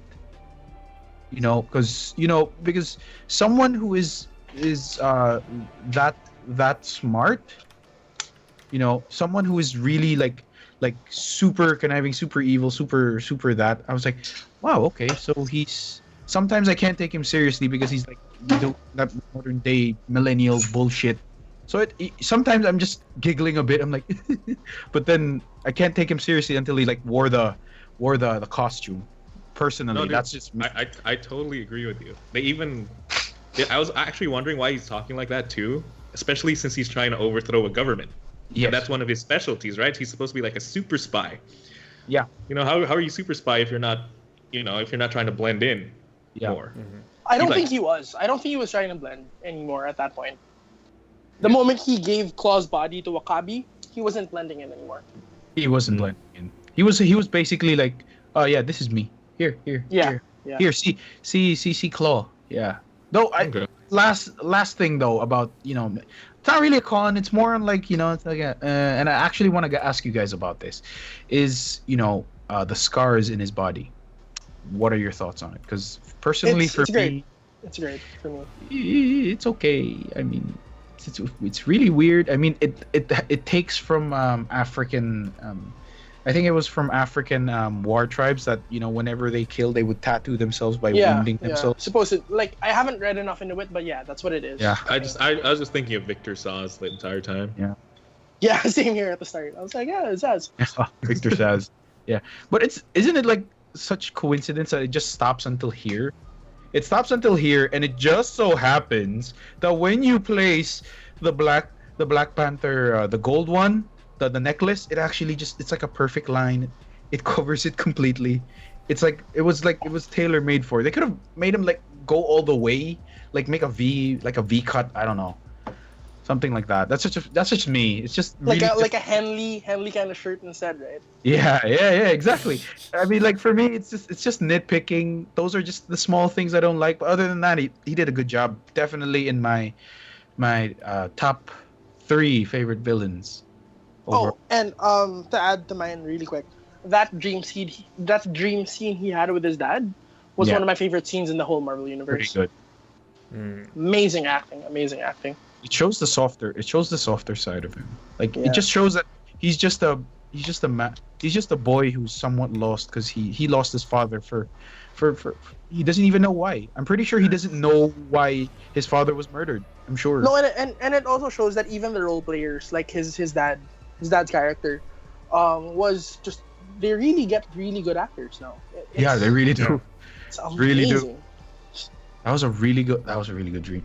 Just thinking about it, it's a really good. It beats T'Challa and T'Chaka's dream sequence. Yeah. Yeah. In my book. Yeah. Oh, Harold, what are your thoughts though on Killmonger? He's good. All right, moving on. We got T'Challa. I agree. I think Eric Killmonger for me might be my favorite Marvel Cinematic Universe villain. I may not have put it in the same words that you have, Mick, but the accent does take away a little bit from it. But when you think about it deeply, like what Jay said, he's not trying to hide who he is. Yeah. Partially because he's so scarred by it. His accent is a product of where he grew up. The rough, the rough streets that there Yeah, he's wasn't an much. Oakland Raiders fan, man. Yeah, there wasn't much context to it in terms of on screen, but when you actually think about what they told you about his story, he grew up alone in Oakland, a rough part of California, in a rough part of Oakland, California, alone without a mom or a dad. He grew up with Ebonics around him, and at that point, and he went to the army as well. Yeah. Because he had nowhere else to go, that's a product of his environment, especially his violence. That's what he grew up with. That's what he saw, and I understand on some shallow psychological level how he became that way, and why at the end of the movie when he was given an option to just survive but be a prisoner. When he told T'Challa, again, one of the most powerful lines I've heard in the movie, just bury me at sea with my ancestors. Because They jumped off the boats, right? They jumped off the boats. Because they didn't want to because- be chained. Yeah, because they knew that death is better than bondage. Or something. Death Yeah. is something about. I think that's the quote. Yeah. I'm not quite sure. and from what I've seen, partially in American Gods, slaves set fire to Yeah, the ships that were Mr. carrying them Anansi. to. That was like a good scene. I don't know how accurate that was, but slaves were setting fire to the ships that were carrying them to America, and they preferred to drown in water and die than to live as slaves. Which all of that comes from that one line from Eric Killmonger, from Michael B. Jordan, and it's so freaking powerful. And how racially charged all of that was, In a good as way. well as it was good. It was good, and again, we can't. None of us can speak to their specific experience, but coming from people that have also had colonizers and I don't want to get too into that sort of thing. It's crazy to see how all of that comes from an hour and 40-minute film. Yeah. And how well it is. With the minor flaws that it has, it's just a fantastic film and a fantastic character in Killmonger. To Jay's credit, like again, he mentioned he's not that much of a villain in the comics on this level, but the writing that Marvel has done, the credit to their staff, to Kevin Feige, who's done an impressive job with the MCU. Like, they made this guy a compelling character, where many other villains have failed. Killmonger, even in the comic, he was a pretty good Black Panther villain, but they just did really good changes. That's all I'm saying. Yeah, and he wasn't on this level. He wasn't rip your heart out and make you empathize with him good. I think no Black Panther villain was like that. No, exactly, right? But No, they you can say managed the to same thing raise about Iron his Man status. villains. You don't know them, right? Yeah, We don't know. but I they don't managed know. to raise his status as a character, not just as a villain, but as a character. And god damn it, they got to keep doing these, man. I'm so afraid of the future because you worry about the consistency of these movies. Nah, as long as we're not DC, we're good. And I'm never okay. getting hired by DC Comics ever. Okay, let's finish things off. You guys have anything else to say on Killmonger before we finalize things with T'Challa? I did, but I forgot. I can't remember. If you remember it, we can go back to it. Yeah. All right. So let's go on to our conflicted hero, the man with the heaviest. Go. I got it. Go. Okay. As a writer, I think what Mick said about the accent thing he used, I think it makes sense because you want him to contrast the place where he's gonna go to. You want him to be an invader. You want him to be different. So I think if they went with a more calm political tone that he used, it wouldn't highlight the contrast more. So it's actually better that they went with that.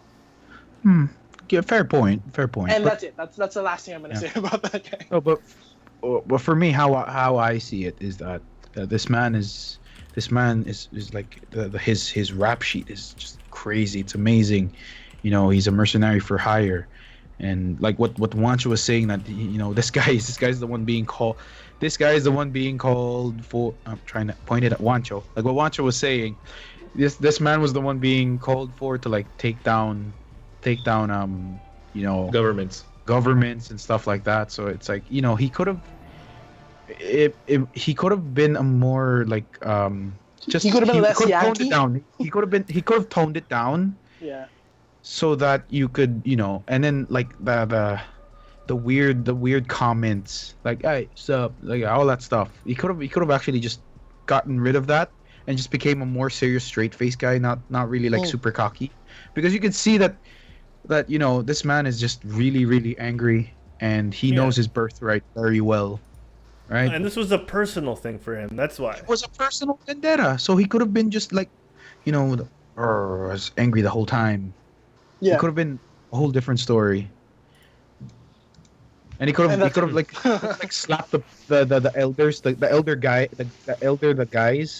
elders. They could have slapped them if they like, when he was talking to them about like passing out those guns to their fellow brothers in the U.S. and all other parts of Africa and all other parts of the world. There we go. Those weapons. Yeah, and wage war against the the oppressors. I don't want to say what kind of oppressors, but yeah, oppressors. Yeah. Right. Yeah. Mm-hmm. That's Reals basically though. Their government is so messed up. Yeah. Literally, this guy won a fist fight a day ago, and now he has access to basically our nuclear weapons. Yeah. And True. True. You made me realize, that they have elders, and they didn't do anything. Yeah, they couldn't do anything. Well, So the elders actually have no power. one of them got choked out at the end. Okay. All right. Let's head on over to our reluctant hero on some level, and the heavy wears the head. Heavy is the head that wears the crown. Let's move over to T'Challa, son of T'Chaka, ruler of Wakanda. Guys, thoughts on Chadwick Boseman's performance and T'Challa as a character? I think I should go first because I already started it a while ago. Actually, sorry, Jay. Before you do that, I want to get to the chat real quick. Kataguruma in the chat says most MCU villains wanted to blow up the Earth, but Eric, on the other hand, wanted to rule Wakanda to help his people, the oppressed and whatnot. His intention was not to help. On how to execute his plan is kind of big. No. Oh, but his plan was kind of a big no. Yeah. He wanted to make the world Wakanda though. Yeah. He technically Yeah. wanted to rule the world. All right. To T'Challa, Jay, go for All it. right. As I've said a while ago, I really think that Chadwick Boseman's Black Panther is and should be the next phase of the Marvel Universe. And that says a lot. That's all I have to say, to be honest. Okay. Juancho. I don't have much to say either. He played exactly how we expected it to play. It was a typical story, and we already saw how he was in Civil War. So, like, it was good, but nothing surprised me. I'd like to say about his character anyway. Okay. Furybot. Wow. Well, I'm not gonna say much other than I really liked how he delivered his lines, even when he has that kind of monotonic. It's like a monotonic way of speaking, but at the same time, it can really portray a lot of emotion, and that's kind of hard to do. And you get to do that through like facial expressions and stuff, through ways like facial expressions or like body movement or gestures or how fast you said it or how slow, and you can still keep that monotonic voice, but you could like you can send a message that big. Like one part was when he was speaking about when he was in that dream sequence again, when they found him in the mountains, right, and then he had to see his father again, T'Chaka. Yeah. When he was speaking there, it was the exact same tone. In my opinion, it was the exact same tone as when I watched it about an hour. Like when it first started, I was like, wow, he's speaking the exact same way, but I'm super into it. I really like his acting.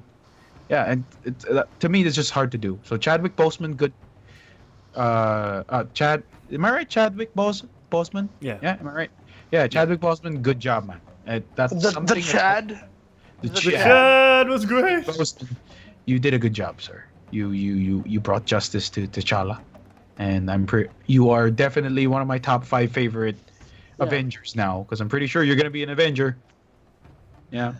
So yeah, in the MCU, yeah. Harold, what are your thoughts?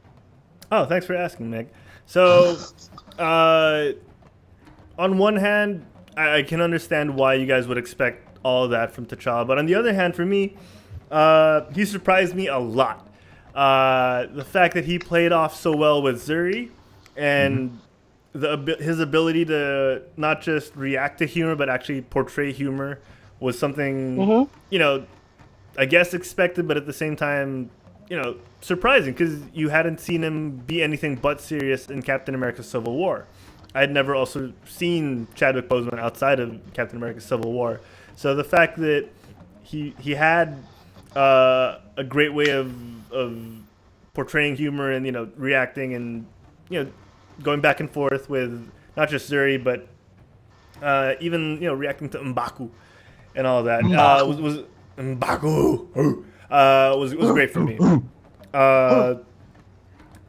That's one. Another thing was his range with his acting. The drama that he was able to instill with a dream sequence in what was obviously a green screen, surrounded by just a bunch of random people behind his father, who he had to imagine becoming human from being Panthers, and the fact that as T'Challa was coming to realize that his father wasn't perfect, how well the character dealt with that, and his coming to terms with, we're starting to get left behind in Wakanda here.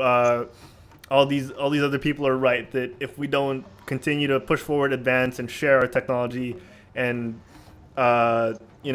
slightly be more globalized, but at the same time, helping the others improve, we will get left behind because everyone else is catching up without vibranium. Mm-hmm. So I love his character, and I love the progression there. He's not the one note that he could have been. He could have been your typical king that refuses to adapt and survive and adapt and change to the environment of the world. He could have just continued to be a xenophobe, but the progression with his character is absolutely fantastic, and I have to admit I was caught off guard because, again, he could have easily been, okay, we'll continue to live in isolation here in Wakanda and just help out where we can. But no, he's choosing to press forward and help the world, and he learned from the experience that we went through in Black Panther. He didn't withdraw from it. He was like, yes, Killmonger had points, and I'm gonna take those and improve upon them, and do the right thing as he sees fit as a ruler. So I really loved the performance and the character. Mm-hmm.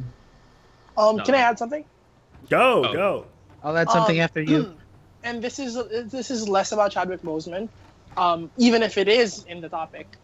I actually think his main strength was, and if I use this in an analogy, he was in SNL terms, he was the Bobby Moynihan and the Bill Hader of the group. Ooh, yeah. I don't think he was the best actor compared to everyone else, but I think the main skill he had was he was the glue. He made everyone better actors because he was there. Wow, that's a good one. Yeah, that's a good one.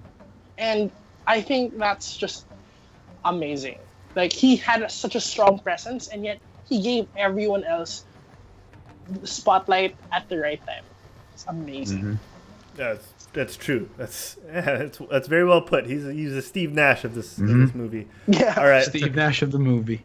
Juancho, man, you wanted to say something.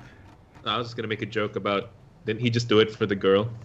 Like in the end, he was like, "Oh, I think I have a way you could stay." You really don't like T'Challa. Yeah. Because Killmonger is the rightful king. Yeah. It's like that whole debate with the Karate Kid, right? The Karate Kid. The real Karate Kid. Okay, before we move on to post credits and then final ratings, And Tadezi in the chat said, "Did you see Chadwick give the Black Panther mask to the NBA player whose name escapes me?" That was Victor Oladipo. Yeah, very disappointing dunk after that. And then he also said, "I agree with what Jay said about being the new face of the MCU. He seems like a good leader too." Yeah. I just remembered what I was going to say earlier. If Spider-Man hadn't come in to the MCU when he did, they were setting Black Panther up for a larger role. I think that larger role would have been what Jay is kind of saying. You know, he was going to be set up as a new face. He would be the one uniting. Yeah, he would be the one uniting the two, divisions, not just of the in-universe characters, but also the fans. SmackDown and Raw. War, yeah. So yeah, definitely agree with both of you, and yeah, hopefully he does progress to become a bigger part of the MTU. All right, post credits, because I want to get through these really quick. The allusion to the Wakandan tech and that big UN thing, that big UN assembly that mirrored the Iron Man press conference. Thoughts? Let's start with Mick. I liked it.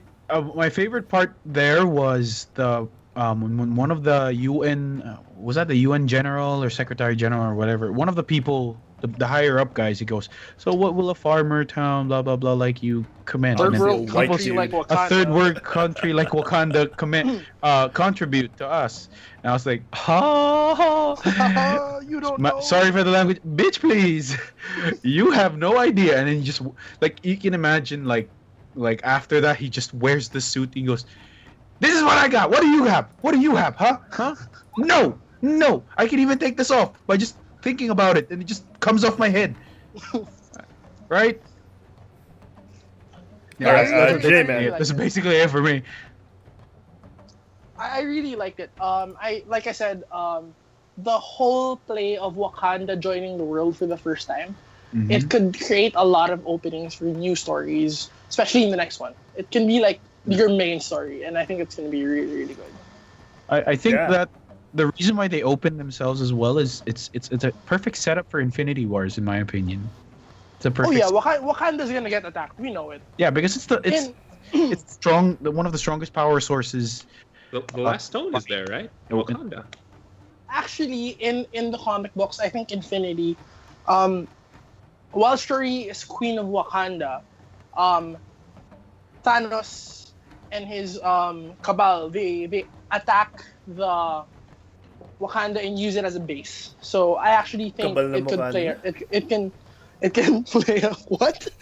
It can play a role in the next story. Yeah, it's definitely gonna get attacked for sure. No, but in universe, isn't the last Soul Stone? The Soul Stone. It's in Wakanda, right? Like it depends on what story. It depends on what story you follow. To be honest. I felt like it would be there. I mean, a meteorite fell from the sky. Because during Infinity, when Wakanda gets attacked by Thanos and his group, the Infinity Gauntlet was destroyed during the Illuminati comics. It was destroyed when Captain America tried to use it against the Incursion. So there was no gems. What Juancho means is, if you watch the movies, if you watch the movies. No, you watch the MCU. Yeah. It makes sense that that's the last stone, because in fact it's the Soul Stone, what happens to Wakanda? Apparently souls get trapped there. Souls of the leaders, right? in the necropolis. Yeah, so it makes sense that the last stone is there, so it makes sense that that's where Thanos, that's why it's going to get attacked. Yeah, maybe. I think it makes sense. That's a good idea, dude. I want to see Juancho's movie. Implied, like the entire movie. Huh. Yeah, I didn't spot it during the movie. Yeah. Oh, I don't know. Wait, what color is the Soul Stone anyway? I don't remember anymore. There's 5 of them. Because if it's purple, the world they were in was always purpley. Oh, yeah, that's true. All right. Who else hasn't gone? Juancho. Thoughts on the press conference?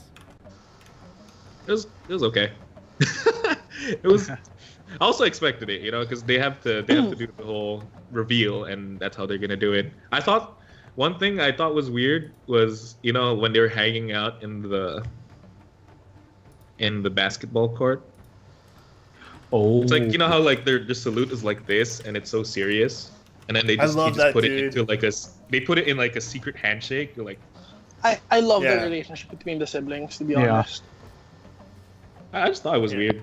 I don't know. No, I'm just like a super serious thing, and then they just made it. What I'm really wondering about the press conference is though, like based on T'Challa's answers, did he get a boost or a minus to his teamwork? Fans, that's what I was wondering. Because Michael B. Jordan was the character in My Career, I think in 2K17, right? So that was in my head when I was watching his answer. I wonder what went on.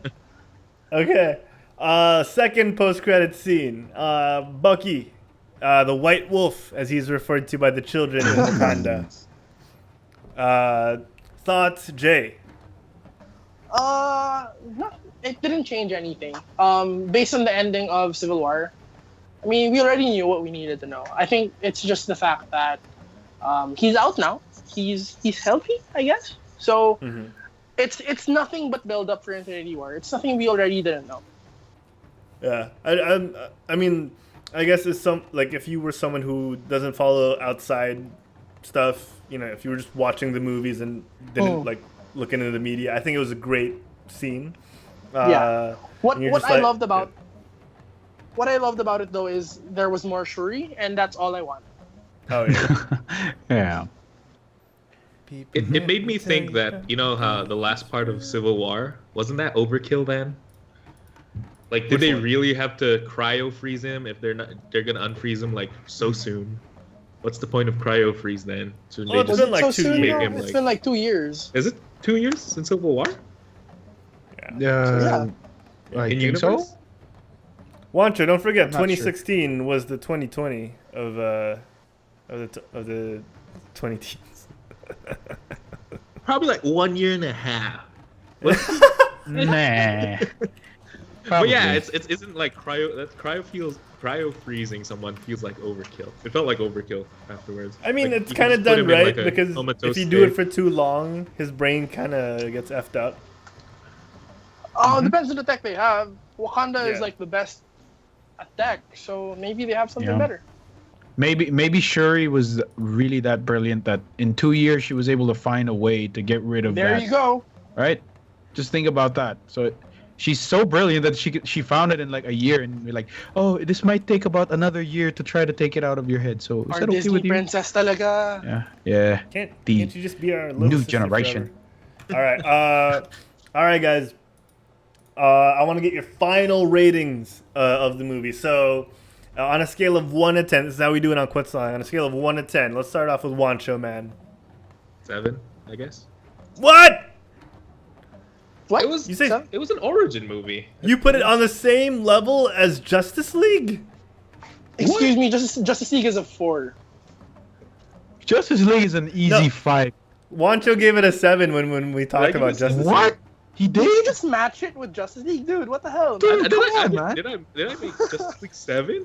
Wait, stop pressuring the man. I was surprised. Now you're just bullying him. Stop pressuring him.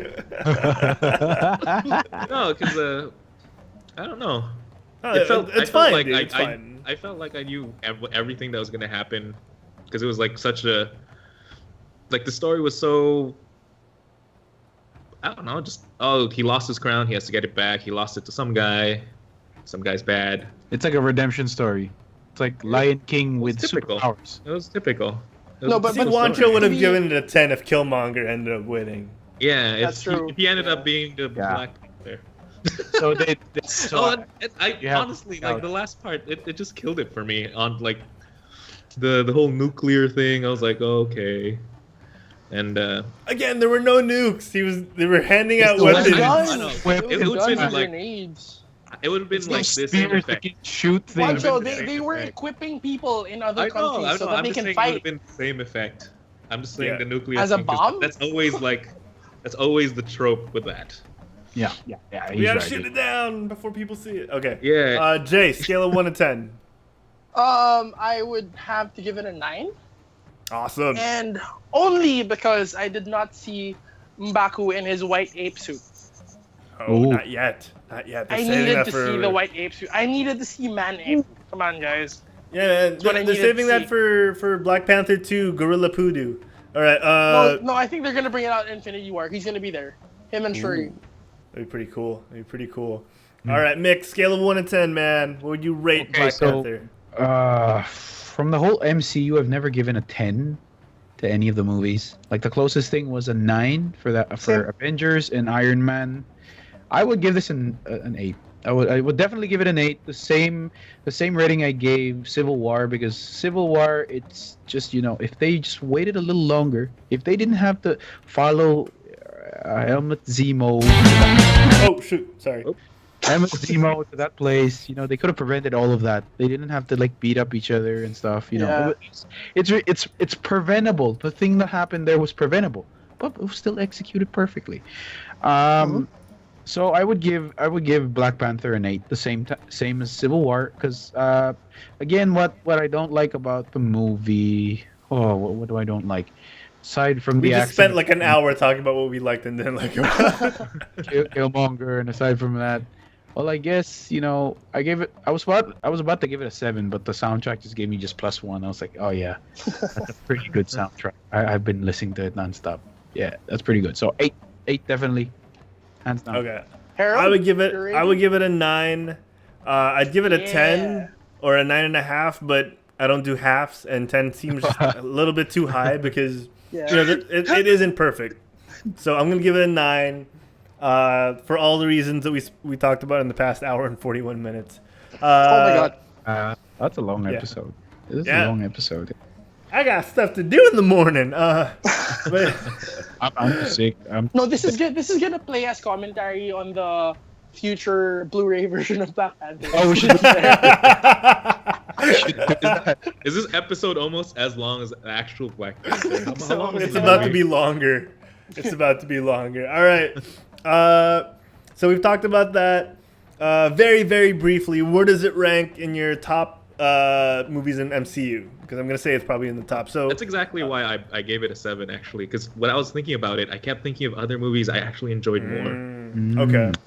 So it's not in my top 3. Okay. I would say it's in my top 3. Mick. It's in my top 5. Okay, Jay. Only top 5. It's in my top 3. It's with the Spider-Man: Homecoming and Winter Soldier. Ooh. So Winter Soldier is your number 1. I don't wanna. I'm still thinking about it because I'm still thinking about the ranking, but it's still likes the bull tour. He still likes Ragnarok's the my number 1. Oh, that's enjoyed pretty, that that's so pretty much. good. That's my number 5. Out of left field. Ragnarok's my number 4. Oh, okay. All right, guys. Any last thoughts before we ride off into the Wakandan sunset that we so gloriously had the chance of seeing at the end of Black Panther? It was Lion King, right? Guys, anyone? You just replace evil uncle with evil cousin. Evil cousin. Like, You almost said something really bad, Juancho. And they got I think I wasn't trying to make you feel bad, DC Comics. That's what I want to say. But it would be better for us fans if you guys started competing and actually started giving good movies. Oh, snap. Ooh. Oh, I found it funny that there are 2 Human Torches in Wakanda, like at one point. That's true. I get it. Mm-hmm. So there's only one more Human Torch left in the MCU who hasn't been redeemed. It's the guy from the 1990s movie. Oh, the one that never saw the light of day because it was really. Is it that one? Oh, man. Yeah, that's the one. The thing was actually made out of cardboard and just paint. He'll be back. He'll be back. I have a feeling he'll be back, guys. He'll be back. All right. Here we go, guys. Here we go. Great show. But we must go. Here we go. All right. Thank you, everyone, for tuning into our Black Panther episode here on the Quit Stalling Geekcast. This has been episode 58. Oh, my gosh. We're 2 episodes away from 60. We're going to end the show. So, Mick, where can the folks at home find you when you're not on the Quit Stalling Geekcast? Ladies and gentlemen, if you want to know more about me, you can follow me on Twitter. That is @TheFuryBot. You can also check out my Twitch stream. That is twitch.tv/TheFuryBot. I was planning to stream today, but then, you know, I have this really bad cough and my nose is clogged, so it's kind of hard to like I speak. feel you, man. It's really bad. So again, if you want to see more of me aside from being here in the Quit Stalling Media Network, check me out on Twitter and Twitch.tv. Thank you very much. All right. Juancho, the home find you. Oh, you can follow me on my Twitter, which is at Saldana Juancho, or my Instagram. You flip it and it's at Juancho Saldana. I got that one. I think that's right. I got confused 2 weeks ago. Awesome. And now let's go to Jay. Where can people find you, Jay? Thanks, Juancho. If you want to hear more from me, and specifically my comics, my TV, my movies, what I think about them, and some passive-aggressive tweets, I'm on Twitter at JAnything89. And I'm also looking at this thing called Letterboxd. I'm going to let you guys know how it goes. But JAnything89. Nice. Okay. Harold, how about you, man? Yeah. Oh, now they're fighting. Now they're fighting over it. They're fighting over it. I love it. I love it. That's right. That's right. We gotta get more full houses in the future. All right, guys. If you want to find me outside of the Quit Stalling Geekcast, you can catch me on Game Bite with Mick and InstaDeezy over in the chat. Hey, DZ, thanks for stopping by. How's your stream? How's your stream? You can find us on Game Bite every Wednesday night here in the Philippines. That's 9:30 p.m. I think it's around. Watch Game Bite. Yeah, watch Game Bite. I think it's around 6. Wait. Guys, we have to do something. I think that was when we 5:30. go off From my like that. understanding, it's 5:30 a.m. or 6:30 a.m. In California? Yeah, California time. All right, cool. Yeah, we got to do something. Man. We got to do like a I think big it's show. totally appropriate that all of us start yelling Wakanda Forever as the screen goes out. Oh, that'd be cool. Right? No, Are we we gonna should do all it? start. We should all start barking for no reason. Do it. No, Wakanda Forever, man. All right, so aside from Game Bite, you can catch me at Herald Plays on Twitter, on Instagram, any social media, twitch.tv/Herald Plays. Leave me a follow, guys. Aside from that, you can catch us anywhere else on social media at Quit Stalling Us, or facebook.com/Quit Stalling Us, Twitter at Quit Stalling Us. We're on Instagram at Quit Stalling. We're on YouTube, youtube.com/Quit Stalling, where you can find all our VODs. We're also on Twitch, which is probably where you're watching us right now, because where else would you watch this live? Twitch.tv/Quit Stalling. Subscribe, follow, like. You're gonna not see their faces for a second, but I want to give a huge shout out to. Oh, why does that say? Wait, 1 second. There we go. I want to give a huge shout out to InstaDZ for our sub, Gabe Rouge, and of course our top bit cheerer of all time, Elder Jin with 500 bits, and of course Clark Hugh Plays for the 20 bits. Thank you guys. Our most recent follows: Kataguruma, Simon BP75, Sigabot, Noblebot, D1 the most, Goddess Heresy, and Tony Banks. Then Gerard, of course. Sorbetes was following us in pros. All right, guys, thank you so much for tuning in. If you want to get the audio only version of the podcast in iTunes, Google Play, anywhere you can get your podcasts, Pocket Cast, Stitcher, iHeartRadio, download us. We update regularly. Yeah, that's about it. So next week, I think we'll be back on our regular scheduled programming of the Quit Stalling Geekcast, Tuesdays at 12 noon here in the Philippines, 8 p.m. California time. So no excuses, Americans. No excuses. Catch us next week, guys, on that time and on this channel. Till then, guys, Wakanda Forever! Killmonger is the true king. What? Killmonger is a true king.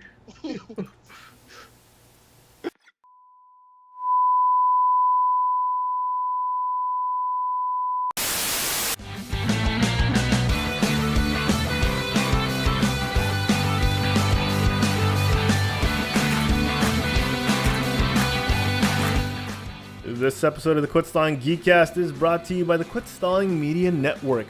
For more, check out quitstalling.us. That's www.quitstalling.us.